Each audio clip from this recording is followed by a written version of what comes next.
gudoomiyaha waa salaamay xildhibaanada sharafta leh marka hore aan isku sabarna anaga xildhibaano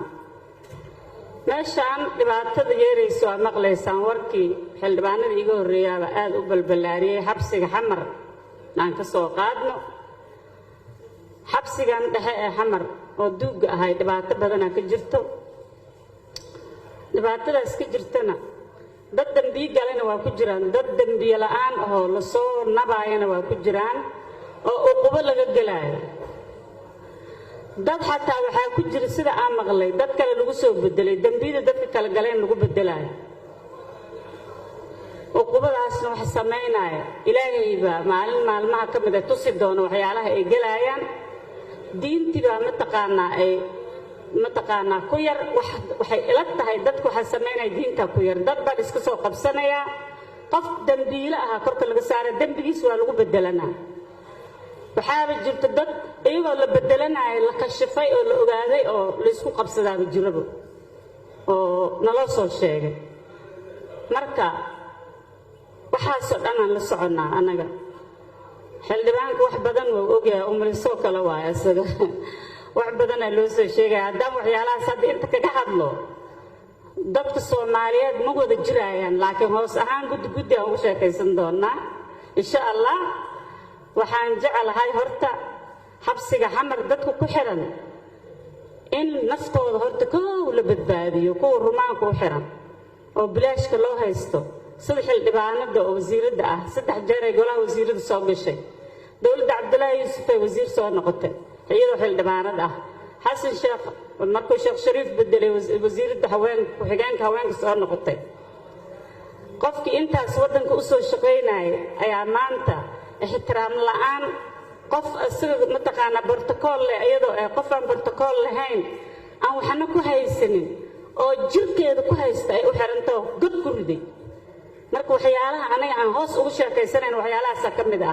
دنبيرة استدك جلين وحنجعلها إن لساقبته ومحكمة سوي استعجان ومتقنا قرين كي قف كاس حكومين أسرنا لساقبته وأسرنا لساقبته لا بد أسرنا بيلال ورن لساقبته قف كاس برتقال كلنا وإن قالوا نقضي إن به إبرواي لي كربا كدعي والسكرات وحالو شاكتها أنت بينا قف كحرتي بقون هلي كري كحرنتاي قبداس وحو شاك ما هلي كرو مركو حيالا سكلا كجرا وقبضة انتاينا أبشروا قدومي أبشروا يدون وكادا ما تقدومي وكبريايا قبداس أنا وحان أنت أفردي وحق أمد الصومالية أيام رباي إنام بالبلاريو haddaan nahay hay'adaha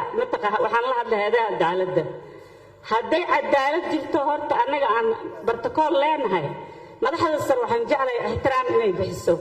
waa ay maqlaysaa meel kastoo joogtid madaxweyne prime minister arrimaha dhacay waa u jeedaan dadkii shaqooyinkan loo dhiibay si degdeg ah inuu baarlamaankan u imaadaan waa aan wacano meesha ciyaar ma taalo dad baa loo dhiibay dadkaas ku taxirtaray waxaan qareenkii dadka noocaas fiirsanayo oo dadkaas madaxda beenta ku xukumayna inaan halkaas oo imaado oo asagana waajibkiisa la mariyo way dadka xukumayana waa in inta aan keenna wasiirka cadaaladda waa imaaday meesha uu arkay waxaas waa ogyahay wasiirka u qaafta waa inuu imaada waa in qareenadaas waxaas ku dhaqmaayana mataqaana arrimahooda fargelin dheer lagu sameeyaa wadanka dadaan qareenayna wax ka xukumo xabsi dooniya ka jiro waa in la ogaadaa taargetna waxa lagu yahay dadka beeralayda dadka meesha ka buux kulli beeralayda waa oo la nabaay oo la dhibaay oo la gadanayo arrimahaas oo dhan waa inaan wax degdeg ka qabanaa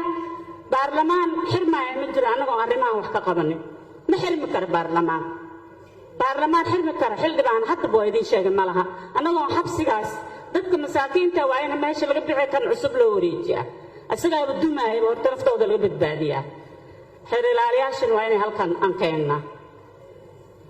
arrinta intaasaan ku soo gabagabaynayaa